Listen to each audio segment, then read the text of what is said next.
Hello guys, good morning. Welcome to ANM Hermoso channel. Ako po si Elmer Hermoso. Update lang natin itong ginawa nating solar sa ating e-bike.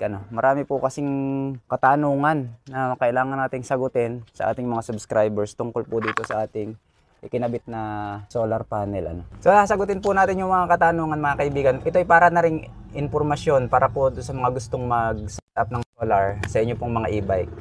So ngayon mga kaibigan, umpisahan na po natin ang ating question and answer. Guys, baka bago ka lang dito sa aking channel, huwag po kalimutan mag-subscribe at pakiclick ang notification bell para update po kayo sa uploads kong videos, tutorial dito po sa aking YouTube channel. Ngayon mga kaibigan, umpisahan na natin ang tanong. May nagtatanong mga kaibigan kung pwede daw po ba itong ating solar sa lead acid battery. So ang kasagutan po dyan ay pwede po. Kasi po, itong ating charge controller is nakadesign naman talaga para po sa e-bike. Pang e-bike po talaga ito. So kung lead acid battery po ang gagamitin mo, pwede naman. Ito po kasi ay merong automatic cut-off din naman. Pangalawang tanong mga kaibigan, pwede po ba ito sa lithium battery? Sa lithium battery pwede po siya mga kaibigan, pero hindi ko po siya nasubukan sa lithium ion. Nasubukan ko po siya sa lithium iron phosphate. At yun nga po yung ating LiFePO4. Kasi para sa akin, pinaka-safe po, at kahit i-search nyo po sa Google, pinaka-safe po na battery ay yung ating LiFePO4 battery. Next question natin mga kaibigan, kung ilang amperes yung ating breaker. Ito po siya mga kaibigan. Yan yung breaker natin. DC 10 ampere lang po yung ginamit natin dyan kasi hindi naman tayo malaki yung solar panel na ginagamit. 10 ampere yung DC breaker po yan, DC breaker. Magkaiba po yung AC breaker at saka DC breaker. So DC breaker, 10 ampere. At ito ang isang magandang katanungan mga kaibigan. Ang tanong niya po ay kung makakapunta ka na raw po ba kahit saan kapag meron kang solar panel. So ang sagot diyan mga kaibigan ay opo, makakapunta ka kahit saan, pero kailangan mo magpahinga para ma-charge yung nalobat mong battery. Kasi ang mangyayari po diyan ay mas lamang yung discharge kaysa sa charge. Kasi ang ating motor ay 1000 watts, yung motor ng ating e-bike, at ang ating namang solar panel ay 150 watts lang. Mapapansin nyo, hindi naman niya ibibigay yung harvest na full 150 watts. Nakadepende lang po yun sa init. At sa simula po na ikinabit ko po, hindi ko po ito nakitang mag-harvest ng 150 watts. Nasa 135 pa lang yung pinakamataas kong nakitang harvest niya. Kaya doon sa tanong niya na pwede na siyang pumunta kahit saan kapag may solar, pwede po. Kaya lang po, pagka inabot kayo ng lobat, mag-iintay po kayo ng matagal para makapag-charge muna yung inyo pong e-bike sa ating solar panel. So para naman po doon sa tanong kung mabigat po yung ating solar panel, ay hindi po, at hindi po masyadong mararamdaman ng e-bike nyo na nadagdagan yung load nyo dahil ang ating pong solar panel ay meron lang 2.2 kilos lang po yung ating 150 watts na solar panel. Napakagaan lang po niyan at napakanipis lang. Tapos may nagtanong din mga kaibigan kung pwede rin daw po yung ating solar sa mga 48 volts na e-bike. So pwede po mga kaibigan dahil ito pong ating solar charge controller ay nakadesign po talaga yan para sa e-bike nga. Sabi ko nga, ayan po ay gumagana sa ating 24 volts battery, 36 volts, 48 volts, 60 volts, and 72 volts. So kahit alin po dyan yung battery mo, gagana po yan. Yung nakasulat pa self-setting. Automatic niyang madedetect kung ilan po yung volts ng iyong battery. So ano ba yung specs ng ating solar charge controller? Paano po siya gagana mga kaibigan? Ang ating po solar charge controller ay up to 300 watts na solar panel yung pwede. Siya po ay merong pong max PV voltage na 50 volts. So ang isang 150 watts natin mga kaibigan yan, ang nakita ko dito is nasa 19 lang yung pinakamataas niya. At ang nasa specs naman po niyan, ayan, maximum power 150 watts. Voltage at Pmax 17.28. Current at Pmax 8.68 ampere. Open circuit voltage 20.74 voltage. Short circuit current 9.2 ampere. Ang bigat niya ay 2.2 kilo. Kung maglalagay po kayo ng solar panel ay kahit po maglagay kayo ng dalawa, pasok pa po kasi nasa 50 volts lang po yung dalawang solar panel in series. So pasok pa po siya, tinry ko na po yan maglagay ng dalawang 150 watts. At yung pong ating MPPT voltage range is nasa 12 volts to 50 volts. Pagka po nakadetect siya ng 12 volts na solar panel pataas, mabubuhay na po siyang kusa. Hanggang 50 volts pwede po siya.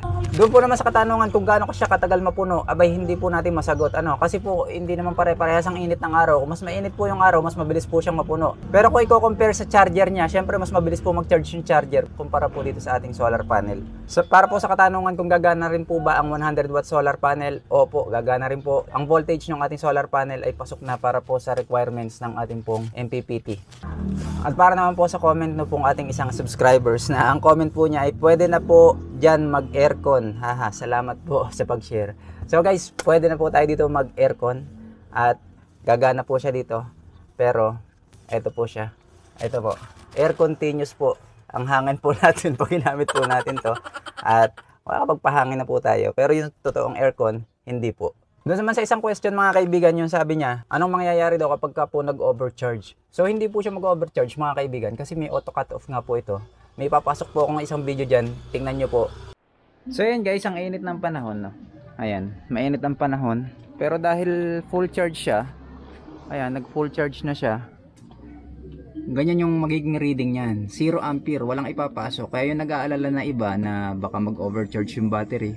So hindi po, kasi pag full charge na po yan, automatic pong titigil na po ang pagcha-charge ng ating solar panel. Kahit po mainit yung panahon, ayan, kita nyo naman oh. Pero 0 ampere po ang inilalabas ng ating charge controller. So wala siyang ibinabato sa ating battery. Kasi nga, full charge na. So yung ano, pakita natin yung ampere na 00, yung current, letter C po kasi yun. Yan, letter C, 00. Gagamitin natin yung e-bike ngayon. Ipapadrive natin kay Mami Miray. At para makita nyo, pag dinrive ulit natin yan, magcha-charge ulit yan. Yung 00 na current na yan, magkakaroon ulit yan ng charging. Pagka umaandar na po tayo. So yun guys, tara, testingin na natin. Pakita ko ulit sa inyo dito.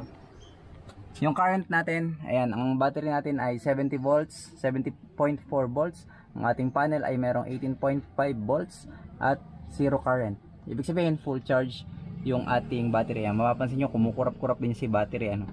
Kasi full charge nga. Umiilaw yan kapag ka nagcha-charge yung ating solar panel. So tara, alis na tayo. Pakita ko sa inyo, yung 00 na current, pag nabawasan yung battery natin ay madadagdagan din yung current na yun.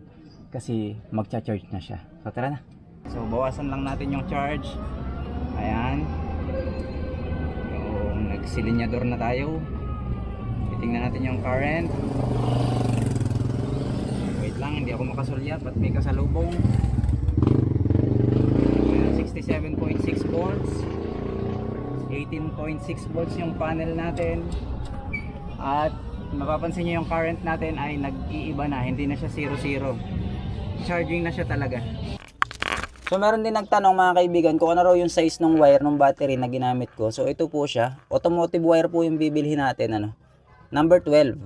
Ayan po. Number 12 po yung wire na binili natin. Dalawang 3 meters. So bali 6 meters po siya. Magkaiba lang kung kulay yung ginamit natin. So ito po yung battery yung ginagamit natin. Ito po yung lithium iron phosphate or yung ating pong Life PO4. So ngayon guys, dito tayo sa question na magkano naman ang inaabot, ano. So dito mga kaibigan, ito yung ating ginastos, itong ating DC breaker. Ang presyo niya is nasa 130 to 150 ang isang piraso. And then dito naman tayo sa ating solar charge controller. Ang presyo po niya is nasa 1,350 hanggang 1,500 po, depende po sa seller na mabibilhan nyo. So doon naman po sa ating solar panel ay nakadepende po kung ilang watts po yung ilalagay nyo. Ang pwede po yan ng 100 watts to 200 watts. Depende po sa inyo. Ang range po ng presyo niya is nasa 1,900 hanggang 2,500. Or kung kaya nyo po ng mas malaki, kung mas malaki yung e-bike nyo, abutin po kayo ng 3,000 sa solar panel pa lang. Dito naman po sa mga wires, dito sa mga wire na binili po natin, ayan, ang wires po ay 6 meters nga po yung binili natin. So nasa 300 po siya kasama po yung ating socket. Tsaka yung ibang extra, yung mga cable tie, mga tape, yun na lang po mga bibilhin nyo. So dito naman po sa ating pagkakasetup nitong solar sa ating e-bike, siguro more or less 5,000 po yung nagastos natin dito kasi DIY nga lang po, ano, hindi naman tayo bumayad sa labor kung paano po siya ikinabit. So more or less 5,000 po yung nagastos natin dyan. Kung gagayahin nyo po yung setup na to, so maghanda po kayo ng siguro mga 5,000 to 5,500 makakapagkabit na po kayo nito sa inyo pong mga e-bike. Kung sulit ang solar panel sa e-bike, opo, lalo po kung wala po kayong mga parkingan at lagi rin nakabilad sa initan ng inyong e-bike, so lagyan nyo na. para habang hindi pa po kayo bumabiyahe, edi nagcha-charge na po yung inyong mga e-bike. So kung tatanungin niyo po ako kung ano pong battery ang maganda, mas maganda po ang lithium iron phosphate dahil po siya ay pinaka-safe sa lahat ng battery. Kahit i-search niyo po sa Google, siya po yung pinaka-safe. At dito sa pagkakabit ng solar panel, siya rin po ang pinaka-safe kasi magiging dalawang protection mo. Merong cut-off ang overcharge dito sa ating solar charge controller, and then meron pa rin po kayo kung halimbawa magloko po yung charge controller mo, hindi pa rin po siya mag-overcharge dahil patitigilin po siya ng BMS na nakakabit po sa iyong Life PO4. So kaya kung papipiliin nyo ako sa Life PO4 at saka sa lead acid battery, mas safe po ang Life PO4 dahil siya po ay meron pong BMS na magka-cut off pa kung sakaling magloko ang iyong solar charge controller. So pwede rin naman sa lead acid kasi nga may cut off naman siya. Kaya nga lang magiging dalawang protection mo kapag naka BMS ka sa iyong Life PO4. So hanggang dito na lang mga kaibigan. Sana po nasagot ko yung mga katanungan ng mga nagko-comment diyan sa ating unang ini-upload. At hanggang dito na lang, please don't forget to like and subscribe. Ingat po tayong lahat mga kaibigan.